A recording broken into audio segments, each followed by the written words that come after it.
السلام علیکم ورحمۃ اللہ وبرکاتہ نحمدہ ونصلی علی رسولہ الکریم اما بعد۔ امید کرتے ہیں آپ تمام سسٹرز خیر و عافیت سے ہوں گی اور ایمان کی بہترین حالت میں ہوں گی، اور امید ہے کہ آپ لوگوں نے رمضان مبارک کو بہت اچھے طریقے سے ویلکم کیا ہوگا۔ اللہ رب العزت سے دعا ہے اللہ رب العزت یہ رمضان مبارک کی جو ساعتیں ہیں بہت بابرکت کرے ہم سب کے لیے، آمین آمین، اور ہم سے ایسے اعمال کروا لے جو قبولیت والے ہوں، اور اپنے وعدے کے مطابق آپ کی خدمت میں حاضر ہوں۔ جیسا کہ ہم نے کہا تھا کہ رمضان مبارک میں لیسن کی چھٹی نہیں ہوگی، البتہ ہم اپنے لیسن کو بہت شارٹ کر دیں گے، کیونکہ رمضان مبارک کا اور قرآن کا آپس میں گہرا تعلق ہے، تو اسی مناسبت سے ہم نے اپنے لیسن کو کنٹینیو رکھا، کیونکہ اللہ رب العزت کا ارشاد گرامی ہے شہر رمضان الذی انزل فیہ القرآن، کہ رمضان مبارک کا مہینہ تو وہ ہے جس میں قرآن مجید نازل کیا گیا۔ تو اسی لیے ہم اپنے لیسن کو جاری و ساری رکھیں گے۔ آپ لوگوں کو عید کی ہی چھٹیاں دی جائیں گی، تو آپ لوگوں نے بالکل بھی پریشان نہیں ہونا۔ انشاءاللہ ہم لیسن بہت کم رکھیں گے آپ کی سہولت کو مد نظر رکھتے ہوئے۔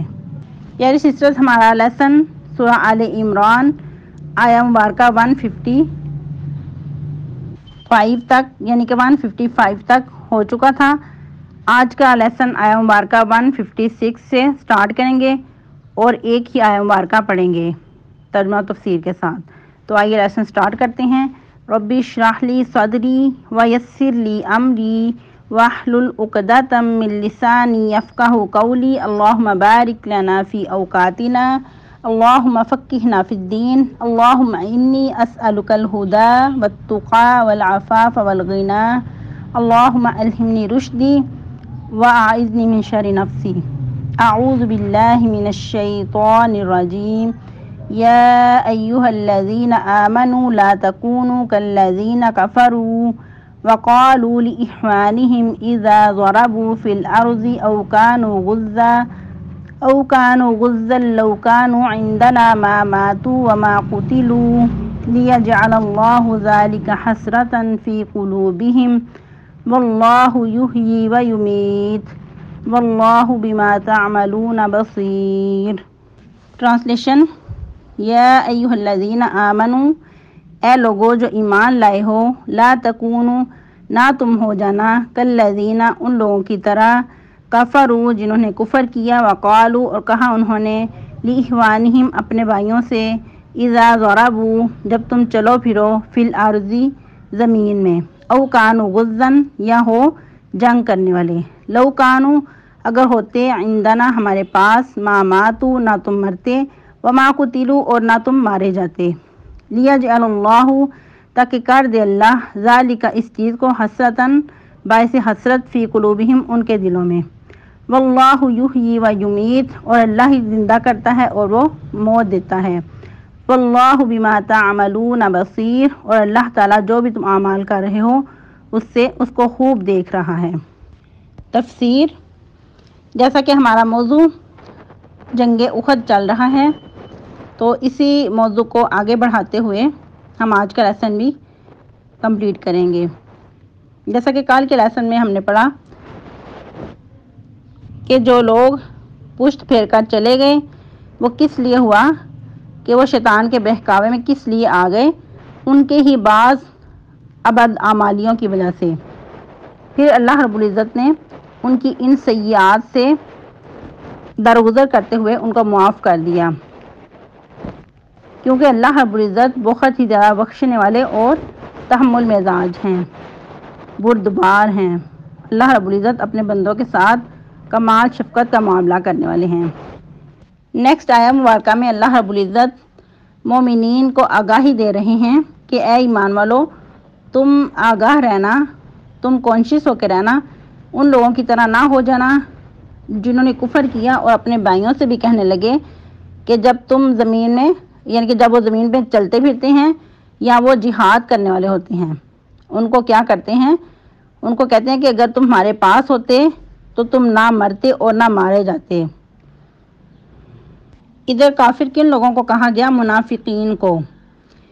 کہ جو دل سے تو مومن نہیں ہے، دل سے وہ اسلام کو قبول نہیں کرتے، اوپر سے مسلمانوں کو اپنی ہمدردیاں جتاتے ہیں۔ اصل میں جو ان کی خیرخواہیاں، جو ان کی ہمدردیاں ہوتی ہیں وہ غیر مسلم کے ساتھ ہوتی ہیں۔ وہ ایسے عقیدہ بد کے مالک ہیں کہ تقدیر سے انحراف کرتے ہوئے ان لوگوں کو تسلی دینے کی بجائے ان کو مایوسی کی طرف لاتے ہیں کہ جو تمہارے ساتھ معاملہ ہوا ہے، تم اگر میدان جنگ میں نہ جاتے، اگر ہمارے پاس رہتے تو یہ تمہیں شکست سے دو چار نہ ہونا پڑتا، یہ جو اتنا نقصان تمہارا ہوا ہے، تو اگر اپنے گھروں میں رہتے تو ان مشکلات کا سامنا نہ کرنا پڑتا۔ اللہ تعالیٰ فرماتے ہیں کہ یہ جو ان کا عقیدہ بد ہے، اللہ تعالیٰ ان کے اس بات کو ہمیشہ ان کے دلوں میں حسرت و افسوس بنا کر رکھیں گے، ہمیشہ وہ اس بات پہ افسوس ہی کرتے رہیں گے، حسرت سے ہاتھ ہی ملتے رہیں گے۔ حالانکہ معاملہ اس کے برعکس ہے کہ اللہ تعالیٰ ہی زندہ کرتے ہیں اور مارتے ہیں۔